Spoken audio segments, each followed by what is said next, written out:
우크라이나 젤렌스카 대통령 부인이 TV조선과의 인터뷰에서 러시아가 벌인 전쟁 범죄는 심판받아야 한다며 국제사회의 지원을 호소했습니다. 윤석열 대통령은 핵 협박을 일삼는 세력이라고 했습니다. 민주당이 가상화폐 논란으로 탈당한 김남국 의원을 국회 윤리위에 제소하기로 했습니다. 당 안팎에서는 제2의 조국 사태나 다름없다는 얘기도 나왔습니다. 간호사들이 모레 서울 도심에서 규탄 대회를 엽니다. 의사를 대신한 초음파나 심전도 검사 등은 하지 않겠다고 해 의료 차질이 우려됐습니다. 강원 삼척이 34.5도까지 오르는 등 전국이 때이른 5월 폭염에 시달렸습니다. 이상 고온 현상이 전 세계 곳곳에서 잇따르면서 슈퍼 엘니뇨가 전망됐습니다. 민노총 건설노조가 연이틀 집회를 벌여 서울 도심에서 극심한 교통 혼잡이 이어졌습니다. 밤사이 노숙 집회에서는 술에 취한 노조원 사이에서 싸움이 벌어지기도 했습니다. 헐리우드 배우 브래드 피트 등에게 문신을 해준 타투이스트 김도윤 씨를 만났습니다. 국내에서 타투는 여전히 불법이지만 세금은 걷어지고 있는 현실을 지적했습니다. 전두환 전 대통령 손자가 일가 중 처음으로 5.18 민주화운동 추모식에 참석했습니다.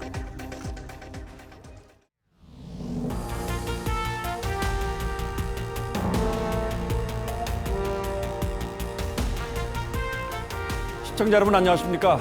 뉴스9의 신동욱입니다. 우크라이나의 비밀 병기로도 불리는 젤렌스키 대통령 부인 젤렌스카 여사가 한국을 찾았습니다.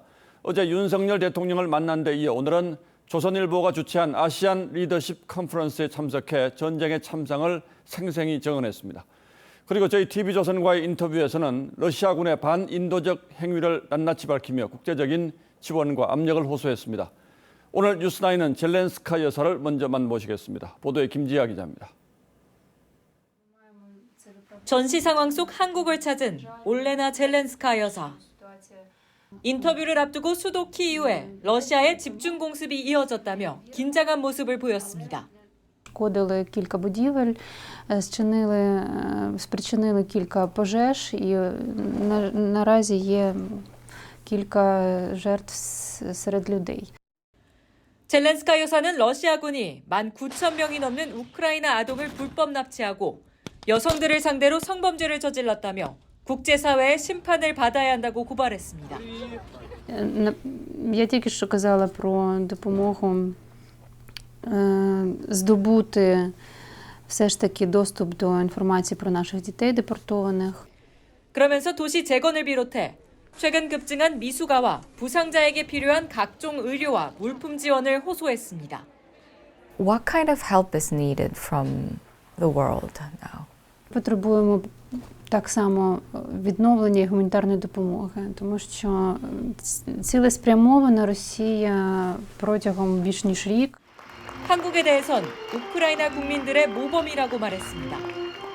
Хочеться наслідувати цей успіх. Я хочу, щоб ви також відчували нас в якості своїх партнерів. 하루빨리 끔찍한 전쟁을 끝내고 강아지와 산책을 하고 싶다는 젤렌스카 여사. 모두에게 평범한 일상이 그녀에겐 꿈이 됐습니다. Вчити їздити на велосипеді та, я не знаю, виховувати собаку. TV조선 김지아입니다. 이틀 일정으로 오늘 개최한 아시안 리더십 컨퍼런스에는 윤석열 대통령이 직접 참석해 연설을 했습니다. 윤 대통령은 글로벌 위기 속에서도 협박을 일삼는 세력이 있다며 북한과 러시아를 비판했는데 특히 우크라이나에 대한 불법적 침략이 성공한 전례로 남아서는 안 된다고 강조했습니다. 이어서 홍현주 기자가 보도합니다. 컨퍼런스 시작을 알리는 축사에 앞서 우크라이나 체르니우치 오케스트라 단원들이 영혼의 국가로 불리는 곡 멜로디를 연주합니다.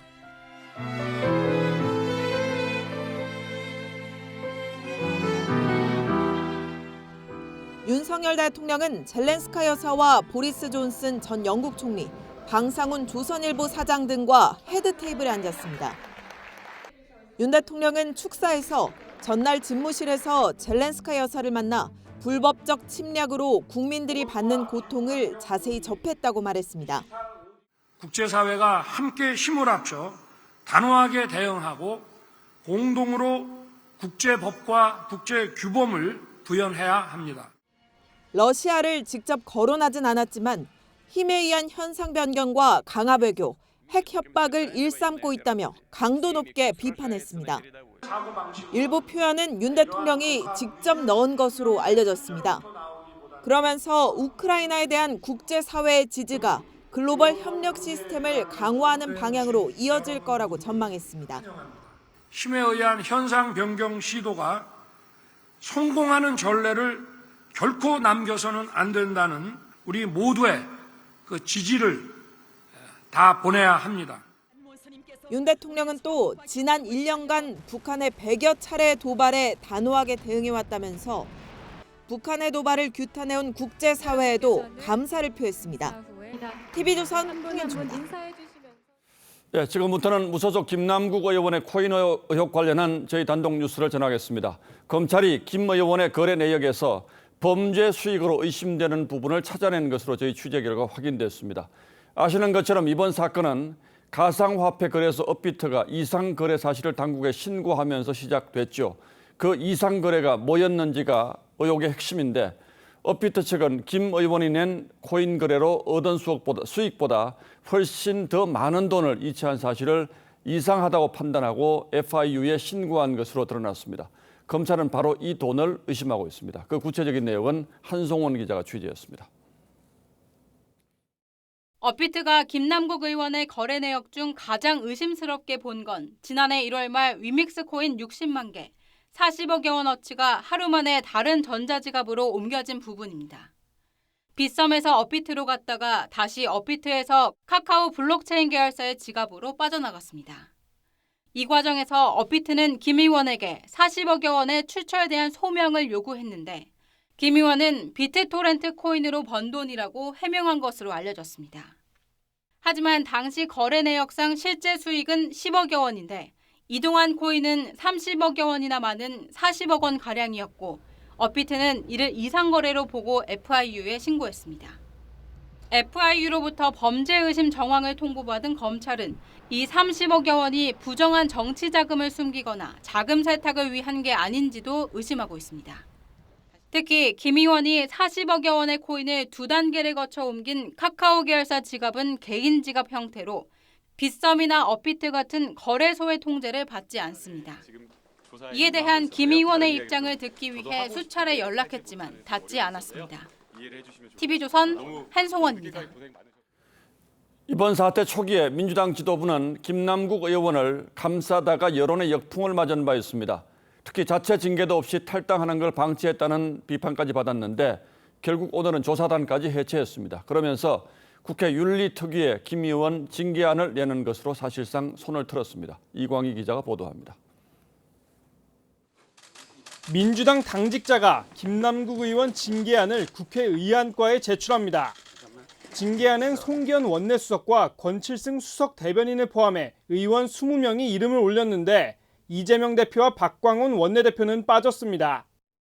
국회법과 국회의원 윤리 강령, 국회의원 윤리 실천 규범에 따른 품위 유지 의무, 직무 성실 의무, 그리고 청렴 의무 위반입니다.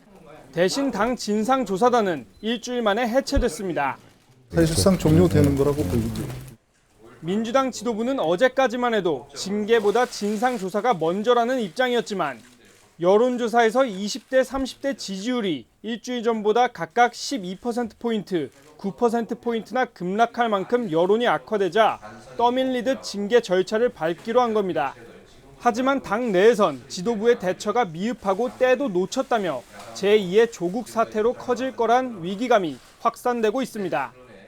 국민적인 어떤 정서, 평균적인 정서를 건드렸다는 측면, 이런 측면에서는 비슷한 총선에 미치는 영향은 굉장히 많을 것입니다. 조국 사태하고 약간 양상은 비슷한데 전 더 안 좋다고 봐요. 여당도 조국 수호를 외치던 민주당이 조국 키즈 수호에 빠졌다며 조국 사태에 이은 남국 사태라고 비판했습니다. 이번 코인 게이트는 조국 사태에 이은 남국 사태로 규정되고 있습니다. TV조선 이광입니다. 이렇게 민주당이 징계안을 내면서 국회 윤리특위가 징계 논의에 착수했지만 첫 회의부터 순조롭지가 않았습니다. 민주당이 절차를 지켜야 한다, 다른 사안도 같이 논의하자며 사실상 딴지를 걸면서 이마저 흐지부지 될 가능성을 예고했습니다. 결국 김남국 의원 징계는 이재명 대표의 결단에 달려 있다고 봐야 할 것 같습니다. 이어서 오현주 기자가 보도합니다. 김남국 의원 코인 사태 이후 처음으로 열린 윤리특별위원회에서 여당은 최장 80일이나 걸리는 징계 절차를 줄이자고 요구했지만 민주당은 절차를 지켜야 한다며 다른 사안도 같이 논의하자고 맞섰습니다. 숙려 기간을 거쳐서 그리고 윤리자무심사위원회로 넘어가면 60일에서 최장 80일까지도 어느 한 사람이 잘못됐다고 해서 그것을 단죄해서 마녀사탕같이 하는 것은 적절하지 않다고 생각합니다. 윤리위에서 징계 결정이 나더라도 징계 수위에 대해서는 여야의 생각이 달라 보입니다. 국회의원 징계는 공개회의에서의 경고와 사과, 30일 출석 정지, 그리고 제명이 있습니다. 하지만 1991년 국회 윤리위원회가 생긴 이후 지금까지 발의된 징계안 232건 가운데 국회 문턱을 넘은 건 성희롱 발언의 강용석 전 의원과 위원장석을 점거한 김기현 대표 이 두 건인데 출석 정지 징계에 그쳤습니다. 제명은 재적 의원 3분의 2인 200명 이상의 찬성이 필요하지만 이재명 대표나 지도부는 아직 거리를 두는 분위기입니다. 여당은 당 해체 요구에 직면하기 전에 제명을 결정하라고 촉구했고 정의당도 민주당에게 주어진 마지막 시험대라고 압박했습니다. 친명계 좌장인 정성호 의원도 이 대표의 엄정 대응을 촉구했습니다. 온정주의라든가 또는 내 식구 감싸기 이런 소리 듣지 않기 위해서는 엄하게 해야 된다는 말씀. TV조선 오현주입니다. 김남국 의원 사태로 정치인들의 가상화폐 보유 내역이 궁금하다는 국민들이 많아졌습니다. 김남국 의원 하나뿐이겠느냐는 불신도 커지고 있습니다. 그래서 전수조사하자는 목소리가 정치권 안팎에서 나오는데 현실적으로 가능한 일인지 실효성은 있는지 홍영 기자와 따져보겠습니다. 자, 홍 기자, 과거에도 국회의원들의 재산을 전수조사한 사례가 있습니까? 네, 있습니다. 우선 2021년 토지주택공사 LH부동산 투기 의혹이 일었을 당시에 했던 전수조사 방식이 거론됩니다. 권익위는 국회 동의를 받아서 국회의원과 그 가족의 과거 7년간 부동산 거래를 조사했습니다. 금융위, 국세청 등 관련 기관과 함께 이 특별조사단을 꾸렸고 부동산 거래 내역을 찾아서 의심되는 사례는 현장 실사도 했습니다. 당시 더불어민주당 12명, 국민의힘 12명의 불법 거래 의혹이 나왔습니다. 가상자산도 한다면 이런 방식이 되겠군요. 네, 그런데 이제 부동산 전수조사 때와는 달리 쉽지 않을 거라는 얘기도 나옵니다. 이 정보기관끼리 행정서류를 들여다보면 됐던 부동산 조사 때와 달리 이 가상자산은 개인정보 활용 동의가 있더라도 가상화폐 거래소에 일일이 협조를 받아야 합니다. 이 거래소가 자료를 제출할 법적 근거나 의무는 없습니다. 게다가 해외 거래소 계좌나 별도의 장치에 코인을 보관하는 이 콜드 월렛은 사실상 추적이 안 됩니다. 예, 콜드 월렛이라는 것도 있군요. 그게 무슨 얘기인가요? 네, 우선 이 해외 거래소에 코인을 예치했을 경우에는 자료 요청을 강제하기가 더욱 어렵고 온라인이 아니라 USB 같은 이 코인을 보관하는 콜드 월렛을 쓰는 경우에는 자진 제출하지 않으면 찾을 길이 없습니다. 또 차명으로 거래하거나 보관해도 마찬가지입니다. 예, 결론적으로 자진 신고하지 않는다면 완벽한 검증에는 한계가 있다, 이렇게 봐야 되겠군요. 네, 그렇습니다. 다만 그렇다고 해도 이 조사의 실효성이 없는 건 아니라는 게 전문가들의 지적입니다. 국내에서는 이미 실명 거래 제도가 시행되고 있어서 웬만한 거래는 다 추적할 수 있다는 겁니다. 고급 기술을 써서 피해 나가는 것도 가능할 겁니다. 근데 이제 의무가 생기고 잡으려는 노력을 하면 그게 점점 힘들어지는 거죠. 전수조사가 규정을 만들어서 실효성 있게 작동하게 하는 건 얼마든지 가능하다고 생각합니다. 도둑을 영원히 막을 수는 없지만 우리가 좋은 자물쇠를 쓰고 비밀번호를 자주 바꾸고 그러면 점점 어려워지는. 네, 과거에도 전수조사 얘기가 나왔다가 흐지부지 된 경우가 있는데요. 2019년 조국 전 법무부 장관의 자녀 입시 비리가 불거졌을 당시에 국회의원의 자녀도 전수조사를 하자면서 여야가 법안까지 냈지만 이 자료 확보가 어렵다는 이유로 결국 무산됐습니다. 예, 본인들의 문제인 만큼 당사자들의 의지가 제일 중요하겠죠. 여야 분위기는 어떻습니까? 네, 국회 정무위는 오늘 국회의원 전원이 가상자산 내역을 자진 신고하도록 하는 결의안을 채택했습니다. 이 가장 빠른 본회의가 오는 25일인데 제적의원 과반수가 찬성하면 효력이 생깁니다. 국민의힘과 민주당 지도부는 모두 전수조사를 하자는 데는 동의했는데요. 다만 국민의힘은 김남국 의원 조사가 먼저라는 입장입니다. 예, 결국 여야 정치권이 하겠다고 하면 하는 것이고 안 하면 안 하는 것인데 국민들이 이 과정은 뭐 다 지켜보고 다음 선거에서 판단을 하시겠죠. 예, 홍영 기자 잘 들었습니다.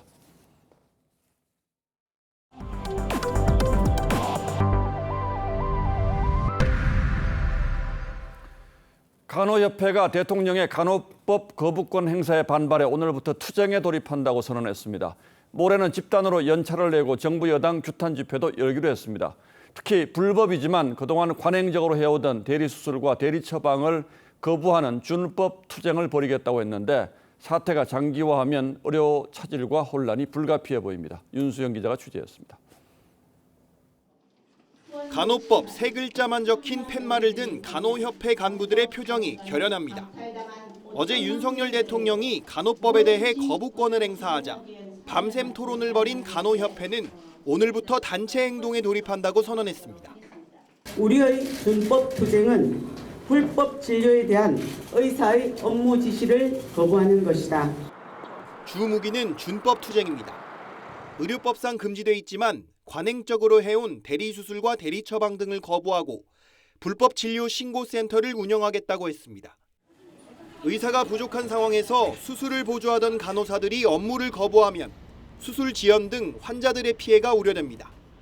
어수선한 분위기가 조금이라도 있으면 의료진들이 제일 피해는 환자분들이 있거든요. 이런. 간호협회는 모레 집단으로 연차 휴가를 내고 정부 여당 규탄 대회를 열고 내년 총선을 겨냥해 1인 1정당 갖기 운동도 벌입니다.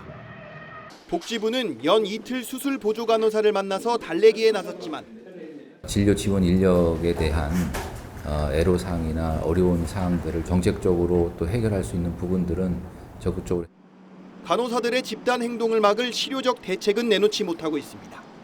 TV조선 윤수영입니다. 후쿠시마 시찰단 파견을 위한 한일 양국의 2차 실무회의가 열려 활동 범위에 대한 세부 조율에 들어갔습니다. 이에 따라 조만간 시찰단 구성이 마무리될 걸로 보이고 정부는 국민 불안을 해소하기 위해서 수입 수산물의 원산지 특별 단속에 나섰습니다. 보도에 장윤정 기자입니다. 우리 정부가 파견하는 일본 후쿠시마 오염수 시찰단의 파견 일정과 활동 범위에 대한 한일 양국의 실무회의가 화상으로 열렸습니다. 지난 12일 열린 한일 국장급 회의에 이어 두 번째입니다. 한덕수 국무총리는 한국 시찰단의 역할을 두고 오염수 처리 절차나 시설과 관련한 의문점을 확인하는 것이라며 오염수 검증은 IAEA의 몫으로 두고 전문가를 믿어야 한다고 강조했습니다. 정부는 2달 동안 수입 수산물의 원산지 표시 특별 점검을 하기로 했습니다. 저희 수산물 품질 관리원에서 나왔고요. 원산지 표시 지도 점검 좀 하러 나왔습니다.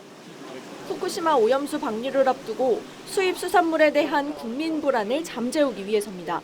솔직히 상인들 입장에서는 조금 불안한 거는 사실이에요. 그러면 아무래도 일본산이 좀 많이 줄어들겠죠. 나가는 게 많이. 마음이 불안하죠. 이제 한 번 먹어 몇 번 더 번 먹을 것도 이제 사려지고 한 번쯤 먹게 되고. 정부는 수입 수산물 유통 이력 의무 신고 대상 품목을 기존 17개에서 21개로 늘리고 원전 오염수 방류에 대비해 일본산 수산물을 전수조사하는 등 단속을 강화하겠다고 밝혔습니다. TV조선 장윤정입니다.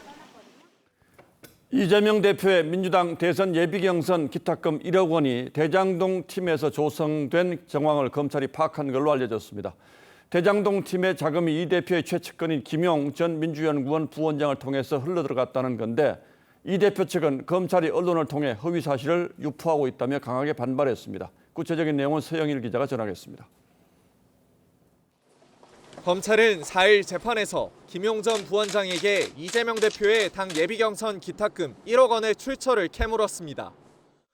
검찰 조사 결과 2021년 6월 28일과 29일 이틀에 걸쳐 3억 2,500만 원이 이 대표 계좌에 입금됐고 이 중 1억 원이 당대표 경선 기탁금으로 쓰였습니다. 이 대표 측은 3억 원 출처에 대해 현금과 모친상 조의금을 입금한 것이라고 설명해왔습니다.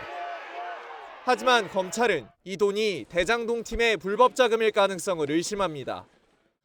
검찰은 재판에서 6월 28일 김 전 부원장의 차량 운행 기록 등을 제시하면서 경기도 관계자와 식사한 것으로 보인다. 이 자리에 이 대표가 동석했는가 등을 집중 캐물었습니다. 당일 김 전 부원장이 경기도 관계자와 식사를 마친 뒤 돈을 이 대표 집에 전달했다고 본 겁니다. 검찰은 이날 이 대표 측근으로 알려진 배모 씨가 부하 직원을 급히 이 대표 집으로 보낸 점과 재산 신고 내역에 맞춰 입금하겠다고 말한 녹취 파일 등도 근거로 들었습니다. 이 대표 측은 이에 대해 검찰이 허위 사실을 유포하고 있다고 반박했습니다. TV조선 서영일입니다. 강원도 삼척이 34.5도까지 올랐습니다. 때이른 5월 폭염은 전국에서 이어졌습니다. 더위는 내일 전국에 봄비가 내리면서 잠시 주춤하겠습니다. 이승훈 기자입니다. 태양이 뙤약볕을 쏟아내고 백사장은 열기로 이글거립니다. 넘실거리는 바닷물에 뛰어들어 물장구를 치고 들어가니까 뭔가 더위도 싹 사라지고 물속에 들어가니까 모터보트를 타고 파도를 가르며 잠시 더위를 잊어봅니다. 한여름처럼 진짜 많이 더워가지고 힘들었는데 이거 보트 타니까 바람도 시원하고 아주 곧게 뻗은 편백나무가 숲속에 빼곡합니다. 산들바람이 부는 나무 그늘 아래가 최고의 피서지입니다. 지금 너무 시원하죠, 그죠? 바깥에는 덥잖아, 그죠? 이게 다 그늘이거든요. 오늘 낮 최고 기온은 강원 삼척 34.5도, 경북 영덕 34.4도 등으로 전국 대부분이 30도를 웃돌며 사흘째 한여름 더위가 이어졌습니다. 팬 현상이 겹친 동해안은 아침 최저 기온이 22도까지 오르며 밤에도 더위가 기승을 부렸습니다. 놀러 왔는데도 더워서 잘 때 계속 에어컨을 틀고 싶을 정도로 계속 더웠어요. 내일은 전국에 5에서 80mm에 이르는 봄비가 내리면서 낮 기온 25도 안팎의 평년 기온을 회복하겠습니다. TV조선 이승훈입니다. 때이른 폭염에 몸살을 앓는 건 우리나라만이 아닙니다. 이 본격적인 여름이 시작하기도 전에 지구촌 곳곳이 역대 최고 기록을 경신하고 있습니다. 국제기상학계는 올여름 해수면 온도가 1.5도 이상 높은 슈퍼 엘니뇨를 우려했습니다. 폭염은 물론 홍수와 산사태를 대비해야 한다는 얘기이기도 합니다. 김자민 기자입니다. 선풍기 앞에서 더위를 달래보고 길가 그늘 아래서 겨우 낮잠을 청합니다. 동남아시아 곳곳이 최근 폭염 기록을 새로 쓰고 있습니다. 싱가포르는 지난 주말이 40년 만에 가장 더운 날로 기록됐고 베트남은 이달 초 44.2도까지 올라 역대 최고 기온을 갈아치웠습니다. 중국 베이징에선 17년 만에 가장 빠른 폭염 경보가 발령됐습니다. 我感觉就是这一年比一年更加热了，就可能不知道是不是天气环境的原因吧，可能有一些影响，就是越来越热了。我觉得我们大家还是要爱护环境。 스페인은 이미 4월부터 40도를 넘는 폭염이 시작돼 영토의 27%가 가뭄에 시달리고 있습니다. 미국 북서부도 이번 주부터 이상 고온이 이어지면서 시애틀은 50년 만에 가장 더운 5월을 맞았습니다. 더욱이 올 여름엔 7년 만에 해수면 온도가 1.5도 이상 올라가는 슈퍼 엘니뇨까지 찾아올 전망입니다. From May to July, we have a 60% chances to enter into an El Niño phase. This will change the weather and climate pattern worldwide. 국제기상학계는 이로 인해 때 아닌 폭염과 폭우 등 이상 기후가 더 빈번하게 발생할 수 있다고 경고했습니다. TV조선 김자민입니다. 민주노총 건설노조가 어제에 이어 오늘도 서울 도심에서 집회를 벌여 극심한 교통 혼잡이 이어졌습니다. 일부 참가자는 밤사이 노숙 시위를 하면서 술을 마시고 담배를 피워 소란이 일기도 했습니다. 이로 인한 불편은 인근 주민과 출근길 시민 그리고 환경미화원이 감내해야만 했습니다. 윤서아 기자가 보도합니다. 서울 도심 광화문 일대 민주노총 건설노조의 노숙 시위 현장. 바닥에 장판을 깔고 3, 3호 모여 앉아 술을 마시고 행인이 오가는데도 아랑곳 없이 담배를 피워뭅니다. 주변 편의점엔 술을 사려는 조합원들이 줄을 이어 소주가 동날 정도.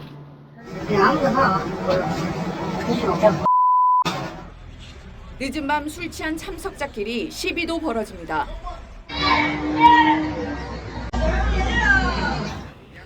술자리는 밤새 이어지고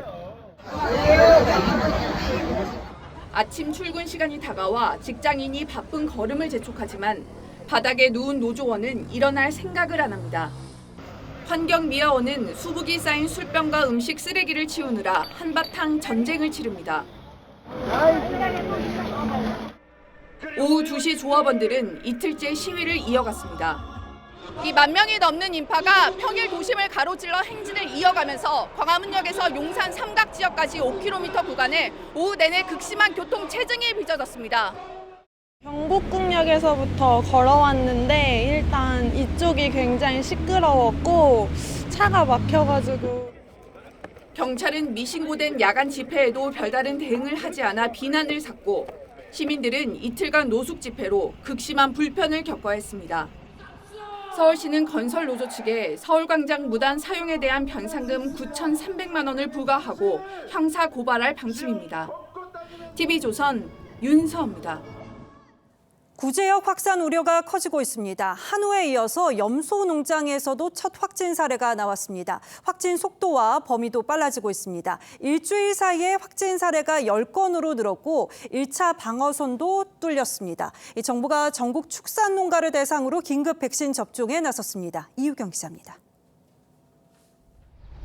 지난 10일 충북 청주시 한우 농장에서 구제역이 발생한 이후 일주일 새 확진 농장이 모두 10곳으로 늘자 방역 당국은 비상입니다.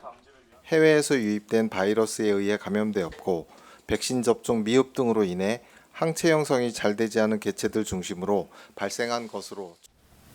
한우 농장에 이어 어제는 염소 농장에서도 구제역이 나온 데다 충북 청주에 이어 인근 증평군에서도 구제역이 발생하면서 사실상 1차 방어선이 뚫린 겁니다.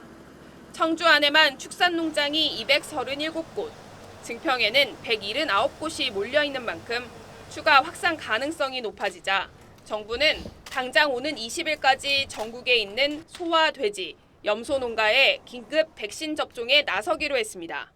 백신 접종이 우선 가장 시급하고 항체 형성률이 낮은 농가에 대해서는 추적 조사해서 또 30일까지는 충북 청주와 증평뿐 아니라 대전과 세종 등 7개 시군에서도 소의 이동을 제한하고 소독을 강화합니다. 4년 4개월 만에 구제역이 다시 발생하면서 한우 농가들은 그야말로 노심초사입니다. 전염성이 되게 좀 큰 만큼 또 최대한 이제 방역을 철저히 하고 있지만 애지중지한 그런 소를 잃을까 이제 불안해하는 부분들도 있고. 정부는 한우의 구제역 백신 항체 형성률이 98.2%인 만큼 전국으로 확산될 가능성은 낮다고 보고 있지만 농가에서 농가로 감염되는 수평 전파를 막는 데 총력을 다할 계획입니다. TV조선 이유경입니다. 이 타투, 우리말로 하면 문신이죠. 부정적인 시선도 적지 않은 게 사실입니다만 K타투가 그 실력을 인정받으면서 우리나라 타투 시술자가 세계적으로 인기입니다. 방한하는 할리우드 배우들이 찾을 정도라고 하는데요. 하지만 국내 의료법상 타투 시술은 불법이어서 이 시술자들은 범죄자로 취급된다고 합니다. 의료인이 아닌 사람이 의료 행위를 한다고 보기 때문인데요. 국내 의료법이 현실과 맞지 않다는 지적이 또 한 번 나옵니다. 박지용 기자가 보도합니다. 서울 영등포구에서 타투 스튜디오를 운영하는 김도윤 씨는 전 세계 SNS 팔로워 수가 40만 명이 넘습니다. 4년 전엔 배우 브래드 피트가 미국 자택으로 직접 불러 타투 시술을 받았고 지난달 방한한 가디언즈 오브 갤럭시의 배우도 찾아올 정도입니다. K타투가 K팝이나 영화, 드라마 못지않게 세계적으로 인기를 끌고 있는 겁니다. 하지만 정작 국내에선 김 씨와 같은 타투이스트들이 모두 범법자입니다. 김 씨도 2년 전 의료법 위반으로 벌금형을 선고받았습니다. 2심 재판은 지금 1년이 돼가고 있는데 언제 선고가 날지 모르는 상황입니다. 그러면서도 통계청은 지난 2017년 타투이스트들에게 직업 코드를 부여했고 국세청은 2019년부터 세금을 부과하고 있습니다. 직업으로 인정을 했으니까 이게 나온 거라고 생각을 하는데 아직 입법부에서는 이게 법이 제대로 진행되지 않고 있다 보니 문신도 의료행위라고 보는 의사협회의 반발 때문인데 최근 해외 언론은 문화 진흥에 적극적인 한국 정부가 이 문제만큼은 특정 단체의 눈치를 본다고 꼬집었습니다. 국가인권위에 따르면 세계 주요국 가운데 타투를 의료행위로 규제하는 나라는 대한민국뿐입니다. TV조선 박재훈입니다. 마약 투약 혐의를 받는 배우 유아인 씨가 21시간에 걸쳐 조사를 받고 귀가했습니다. 지난번 1차 조사에 비해서 2배에 가까운 시간이 소요된 건데요. 경찰은 구속영장 신청을 고심 중인 것으로 전해졌습니다. 전정원 기자가 취재했습니다. 경찰에 소환된 유아인 씨가 밤샘 조사를 마치고 경찰 청사를 빠져나옵니다. 경찰에 출석한 지 21시간 만입니다. 조사에서 어떤 내용 소명하셨습니까? 제가 할 수 있는 말들을 했습니다. 심려를 끼쳐 죄송합니다. 3월 1차 소환 때는 12시간 정도 조사했는데 2배 가까운 시간이 걸린 겁니다. 경찰 관계자는 투약이 의심되는 마약 종류가 5종에 달하고 횟수도 많은 만큼 투약 장소와 시기, 공급 경로 등을 확인하는 데만도 상당한 시간이 걸렸다고 밝혔습니다. 유 씨는 이 가운데 대마 흡연 혐의는 일부 인정하면서도 100차례 이상 투약한 걸로 알려진 프로포폴과 졸피뎀 등은 의료 목적으로만 투약했다는 입장을 되풀이한 것으로 전해졌습니다. 특히 유 씨는 가장 엄하게 처벌하는 코카인 투약 혐의에 대해서는 강력 부인한 것으로 알려졌습니다. 코카인 등 마약은 어떤 경로로 구입하셨나요? 지인들 통해서 졸피뎀 대리 처방하시나? 경찰은 조만간 유 씨에 대한 구속영장 신청 여부를 결정할 예정입니다. TV조선 전정원입니다. 베트남에서 밀반입한 마약을 유통하면서 10배 넘게 차액을 챙긴 일당이 붙잡혔습니다. 이 조직의 총책은 마약 운반책으로 경험을 쌓은 뒤 직접 조직을 꾸렸는데요. 10대부터 60대까지 남녀노소 가리지 않고 마약을 팔았습니다. 구재영 기자입니다. 공원 앞을 지나던 남성이 갑자기 달아납니다. 이내 추격한 경찰관에게 덜미를 잡힙니다. 국내 마약 유통 조직의 총책인 20대 A씨입니다. 베트남에서 마약을 밀반입하던 밀수책도 공항에서 붙잡혔습니다. 마약을 밀수한 혐의로 압수해서 발부됐습니다. 저희 휴대폰, 저희 신체, 소지품 다 수색할 거예요. 총책 A씨는 마약을 운반했던 경험을 토대로 지난해 11월 직접 마약 유통 조직을 꾸렸습니다. 이들은 베트남에서 1g당 5만 원 하는 마약을 밀반입한 뒤 10배 비싼 가격으로 국내에 유통했습니다. 경찰이 압수한 마약만 2억 3천만 원어치에 이릅니다. 마약은 일명 던지기 수법 등을 통해 수도권 일대에 퍼졌고 경찰이 붙잡힌 마약 투약자 64명은 10대부터 60대 남녀까지 다양했습니다. 30대가 제일 많고 최고로는 60대인데 무직자입니다. 최하 나이가 19세인 피해자 남성 피해자도 있는데 고등학교 갓 졸업한. 경찰은 A씨 일당이 금고등에 보관하던 현금 2억 1천만 원을 범죄 수익금으로 압수하고 베트남의 마약 공급책과 또 다른 밀수업자들을 추적하고 있습니다. TV조선 구자영입니다.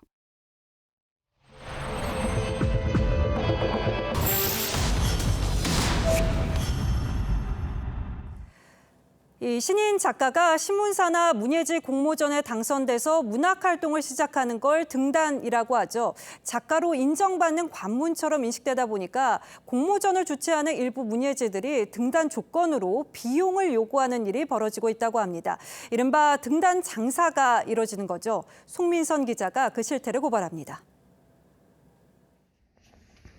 발행 주기도 종류도 제각각이지만 문예지마다 빠지지 않는 건 신인문학상 공모전입니다. 당선되면 정식 문인으로 등단할 수 있다는 홍보에 공모작 접수도 연중 수시로 이뤄집니다. 실제 공모전을 열고 있는 문예지 사무실을 찾아가 봤습니다. 등단 문의를 하자 일단 접수하면 원고 손질까지 해준다며 비용을 요구합니다. 이 등단하는 게 한번 저기 보여주시면은 제가 바가지 조금 이렇게 좀 고쳐줄 수도 있어. 한 120, 30 안 되겠어. 그러니까 우리는 책을 팔아먹는 거야. 이 같은 등단비 요구에 응모한 작가지망생 상당수가 등단을 포기하기도 합니다. 많이 충격이었던. 오히려 그 투고한 사람이 돈을 내야 된다라는 구조는 좀 적절하지 못한 행태가 아닌가. 과거에 썼던 개인 자기소개서를 고쳐 한 문예지 신인문학상 공모전 수필 부문에 직접 응모해봤습니다. 발표 전날 해당 문예지로부터 당선 예정 통보와 함께 등단비 안내가 이어지고 내일 2시에 최종 당선자 명단에 선될 것 같아요. 네. 50만 원이 되겠죠. 안내된 계좌로 이제 송금 주시면 뜨뜻미지근한 반응을 보이자 등단의 이점을 설명하기 시작합니다. 정식 수필가로서 작가로서 길을 걷게 되고 팩이 추가되니까 뭐 이력서라든가 무슨 책을 출간하면 심사비 20만 원에 작품이 실릴 문해지 30권을 구매하라면서 총 50만 원을 내라고 했는데 입금을 망설이자 비용을 깎아주겠다고 흥정합니다. 국내 등록된 문해지 720여 종 가운데 상위 40곳 정도를 빼면 대부분은 영세업체로 등단 장사는 이미 문학계 내 공공연한 비밀로 알려져 있습니다. 이게 결국엔 순수문학이라는 허상을 판매하고 돈을 버는 거고요. 손쉽게 돈으로 작가가 되고 싶은 욕망과 합쳐져서 등단 장사가 만들어지는 거죠. 정부는 일부 영세 문해지의 관행적인 등단 장사 실태를 알지만 단속 근거가 없다며 문학계의 자정 노력부터 강조합니다. 예지들이 그렇게 하는 거를 저희가 어떤 뭐 거기에 관련 법이 막 이렇게 정비된 것도 아니고 순수문학 작가 명함마저 돈으로 팔고 사는 등단 장사로 등단을 꿈꾸는 수많은 작가 지망생의 꿈과 노력이 멍들고 있다는 지적입니다. 소비자 탐사대 송민선입니다. 내일은 5.18 민주화 운동 43주년이 되는 날입니다. 내일 기념식을 앞두고 오늘 밤에는 전야제도 열렸는데 전두환 전 대통령의 손자 전우원 씨가 가족 중 처음으로 5.18 민주묘지를 찾아 참배했습니다. 박건우 기자가 취재했습니다. 전우원 씨가 5.18 민주묘지에서 고개를 숙입니다. 국화꽃을 올리고 민주화운동 희생자들을 추모합니다. 전두환 전 대통령 일가 가운데 5.18 추모식에 참석한 건 전우원 씨가 처음입니다. 항상 죄의식을 가지고 있었고 제 잘못을 사죄드리러 온 거기 때문에 민주주의가 있기 위해서 얼마나 많은 희생이 있었는지를 오늘 5.18 민주묘지에는 문재인 전 대통령과 이재명 민주당 대표 등 주요 인사와 시민 등 추모객의 발길이 잇따랐습니다.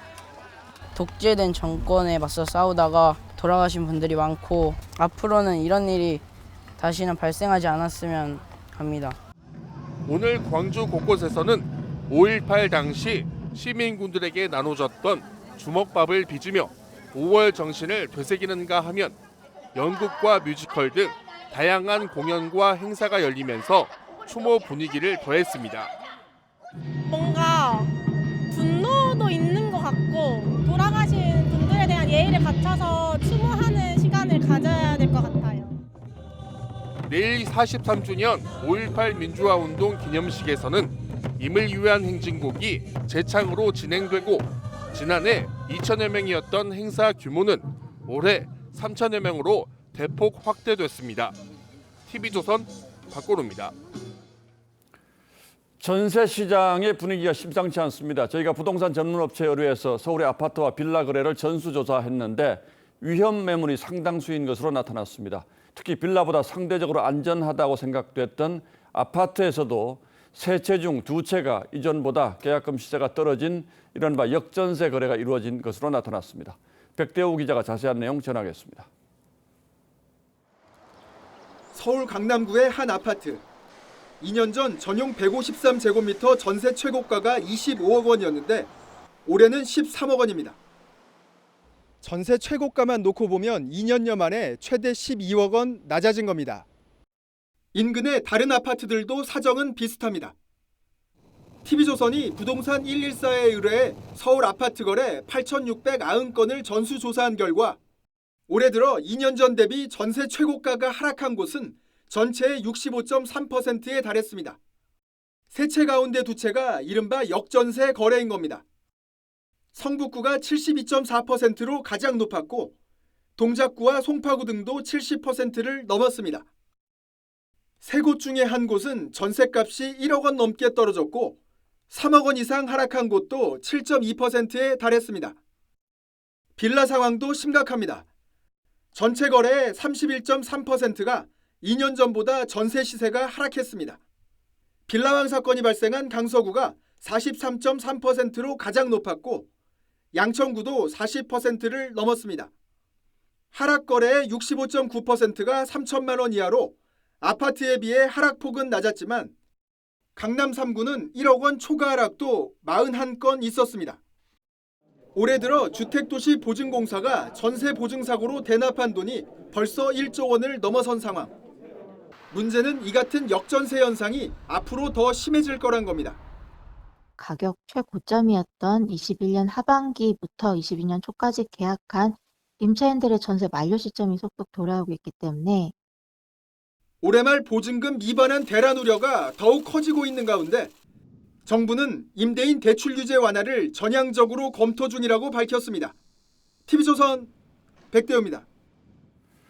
오세훈 서울시장의 최측근으로 꼽히는 강철원 특보가 서울시 정무부시장으로 내정되면서 논란이 일고 있습니다. 과거 양재동 파이시티 인허가 과정에서 뇌물을 받은 혐의로 실형을 선고받은 전력 때문인데 야당은 고양이에게 생선을 맡긴 격이라며 강하게 반발했습니다. 보도에 고희동 기자입니다. 오세훈 서울시장은 총선 출마를 위해 떠난 오신환 정무부시장 후임으로 강철원 서울시 민생특별 보좌관을 내정했습니다. 강 특보는 보좌관을 시작으로 20년 넘게 오 시장과 함께하는 측근 중의 측근입니다. 강 특보는 과거 양재동 복합유통단지 파이시티 인허가 과정에서 시행사 측으로부터 3천만 원을 받은 혐의로 지난 2012년 징역 10개월의 실형을 선고받은 전력이 있습니다. 2년 전 서울시장 보궐선거 때도 강 특보의 전력이 문제가 됐습니다. 감옥 생활을 하신 분을 캠프의 비서실장 겸 정책실장으로 함께하고 있다? 이거 뭐 좀 이상하지 않을까요? 강철원이라는 제 참모를 서울시로 공직에까지 같이 들어가겠다고 했다면 혹시 뭐 문제 제기를 할 수도 있습니다. 아니 선거 캠프에서 도와주는 역할도 하면 안 됩니까? 오 시장은 당선 후에도 강 특보를 핵심 측근으로 중용했습니다. 그 강철원 민생특보 지금이라도 교체하실 생각 없습니까? 없습니다. 계속 공직에 두실 거예요? 일 잘하고 있습니다. 민주당은 고양이에게 생선을 맡겨서는 안 된다며 범죄자 인사를 철회하라고 했는데 서울시는 소통 활성화의 적임자라며 내정 이유를 설명했습니다. TV조선 고희동입니다. 이 뉴스 머리에 젤렌스카 여사 등이 연사로선 아시안 리더십 컨퍼런스 소식 전해드렸는데요. 이 컨퍼런스에 참석한 세계 저명 인사들은 북한과 우크라이나 문제뿐 아니라 최근 협력에 물꼬를 튼 한일 관계 그리고 한미 경제 협력도 강조했습니다. 무거운 주제입니다만 이 다나카로 유명한 코미디언 김경욱 씨도 컨퍼런스에 함께해서 의미를 더했습니다. 이루라 기자입니다. 올해 아시안 리더십 컨퍼런스에 모인 세계 지도자들과 석학들은 우크라이나 사태와 관련해 국제사회의 공조를 주장했습니다. 차기 나토 사무총장 후보군으로 거론되는 보리스 존슨 전 영국 총리는 우크라이나 지지를 공개적으로 표명한 한국에 감사를 표했습니다. President Yoon for the staunch support that Korea has given. And I can promise you, the world saw the position that Korea took. 오늘부터 이틀간 열리는 이번 행사에선 안보뿐 아니라 국제사회가 직면한 경제, 기후 위기 등에 대해서도 국제 협력을 강조합니다. 과거와 같은 대립과 갈등으로 흐르지 않고 격변의 시대에 협력과 혁신의 길을 찾아야 하는 이유입니다. 글로벌 리더들은 12년 만에 셔틀 외교를 복원한 한일 관계에 대해서도 주목했습니다. わずか2ヶ月の間で大統領と総理がお互いの国を行き来するということは過去にもそうなかったんではないかなと。 이 자리엔 일본인 다나카로 유명한 코미디언 김경욱 씨도 참가해 회의장을 웃음바다로 만들었습니다. 내일은 미 연방 최연소 상원 의원인 오소프 의원이 온라인으로 참석해 한미 경협에 대해 토론합니다. TV조선 이루랍니다.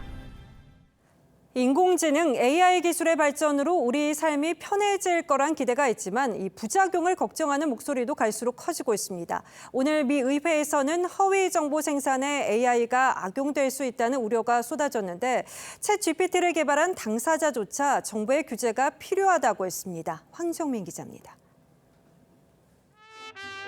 할리우드 작가들이 거리에 나와 피켓을 들었습니다. AI가 대본을 작성하지 못하도록 법적 근거를 만들어달란 겁니다. Computers and artificial intelligence to take the jobs of hardworking real human beings. AI 발전에 뒤따르는 문제는 일자리 위협뿐만이 아닙니다. 마이크로소프트 소속 과학자들은 AI가 이미 인간의 통제 없이도 스스로 추론할 능력을 갖췄다고 경고했습니다. AI 문제를 논의하는 미 의회 첫 청문회에서 소위위원장은 입을 다문 채 자신의 목소리를 복제한 AI로 개회사를 대신하며 잠재적 위협을 우려했습니다. What if I had asked it, and what if it had provided an endorsement of Ukraine surrendering or Vladimir Putin's leadership? 챗 GPT를 개발한 샘 올트먼조차도 AI가 만든 정교한 허위 정보가 현실을 왜곡할 수 있다고 지적했습니다. Ultimate that these tools you're creating should be licensed. Yeah, we've been calling for this. We think any 올트먼은 AI의 발전 가능성을 언급하면서 미국 정부가 규제기관을 설립해야 한다고 촉구했습니다. TV조선 황정민입니다. 프로야구에서 롯데는 시즌 초반인 봄에만 강하다는 이유로 봄대라는 웃지 못할 별명이 있는데요. 올 시즌은 상황이 좀 다른 것 같습니다. 4월을 넘어서 5월에도 6할 승률로 리그 1위를 달리고 있습니다. 이다솜 기자입니다. 아슬아슬한 한 점차 리드에서 롯데 구승민의 공이 한화 박정현의 머리를 강타합니다. 헤드샷 퇴장이라는 예상치 못한 변수. 결국 롯데는 8회 동점을 허용했지만 포기는 없었습니다. 끈질긴 승부로 연장전에 돌입했고 노진혁이 시원한 투런포로 다시 승기를 가져오는 데 성공했습니다. 시즌 20승 고지에 오른 롯데는 13일 만에 1위 자리를 탈환했습니다. 시즌 초반인 봄에만 반짝 잘한다는 이유로 봄대라는 별명을 가진 롯데지만 봄이 저물어가는 5월 중순에도 6할 승률을 뽐내며 최하위 KT를 10게임 차 넘게 따돌리고 있습니다. 무엇보다 올 시즌 롯데는 승부처에서 아주 강합니다. 팀 홈런은 최하위지만 득점권 타율은 3할 이상을 기록하는 놀라운 집중력을 보여주고 있습니다. 특히 올 시즌을 앞두고 롯데로 이적한 노진혁은 한 점 차 상황에서 3할 7푼의 타율로 극강의 클러치 능력을 선보이고 있습니다. 체력적으로가 좀 많이 좋아진다고 생각하거든요. 그 부분을 좀 잘 치르다 보면은 좀 좋은 여름에도 좀 강하지 않을까라고. 여기에 탄탄한 수비로 올 시즌 팀 최소 실책을 달리며 안정감도 더했습니다. 롯데가 봄대를 넘어 31년 만에 우승의 꿈을 꾸고 있습니다. TV조선 이다솜입니다.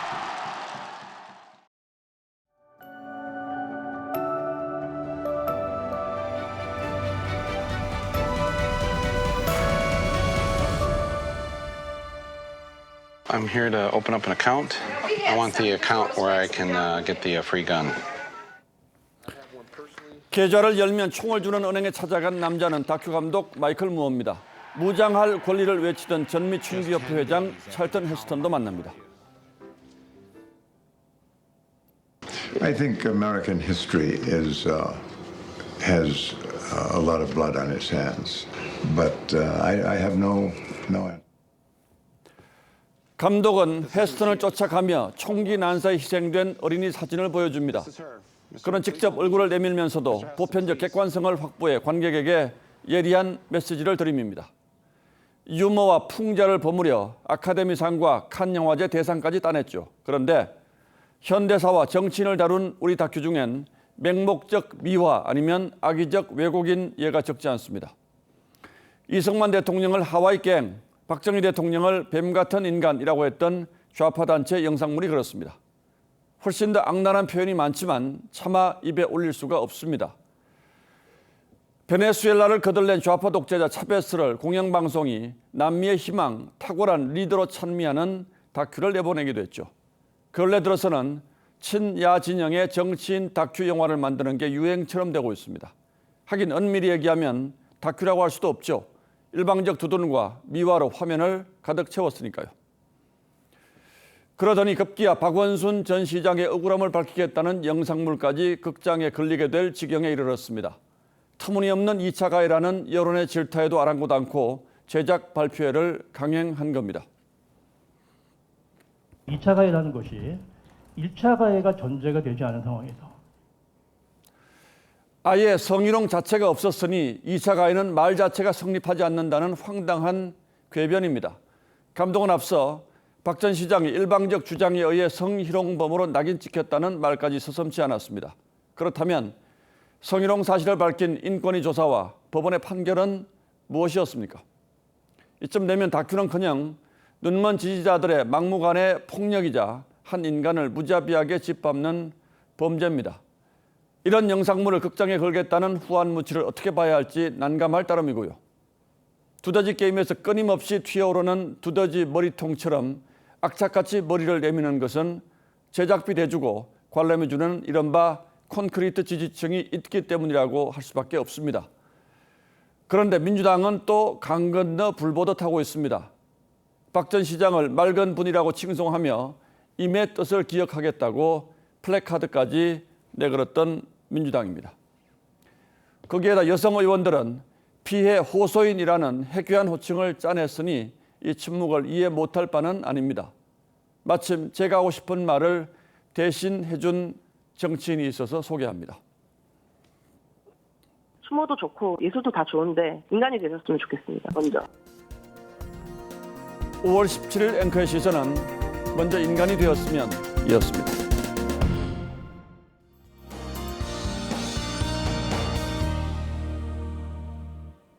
며칠간 우리 곁에 찾아왔던 고온 현상이 내일은 주춤하겠습니다. 서울의 낮 최고 기온 25도, 최저 기온은 18도로 예상되는데요.